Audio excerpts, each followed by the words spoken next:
শুভ সন্ধ্যা বন্ধুরা।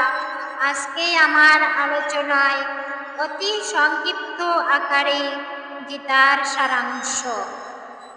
অর্জুন ভগবানকে জিজ্ঞাসা করলেন, হে কেশব, মৃত্যু যখন সকলের নিশ্চিত, তাহলে আমরা কেন পূজা পাঠ, ভজন কীর্তন, ধ্যান জ্ঞান ইত্যাদি করছি?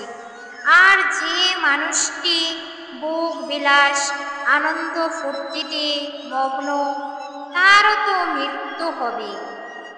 শ্রীকৃষ্ণ অর্জুনকে বললেন, হে পার্থ, বিড়াল যখন ইঁদুর ধরে তখন দাঁত দিয়ে সেই ইঁদুরকে হত্যা করে খেয়ে ফেলে, কিন্তু সেই দাঁত দিয়ে নিজের বাচ্চাকে হত্যা না করে আলতোভাবে এক স্থান থেকে অন্য স্থানে পৌঁছে দেয়। দাঁতই এক এবং মুখও এক, কিন্তু পরিণাম প্রকৃত। ঠিক তেমনি মৃত্যু সকলেই নিশ্চিত, কিন্তু এক প্রভুর দামে অন্য 84 চক্রী পরিভ্রমণ।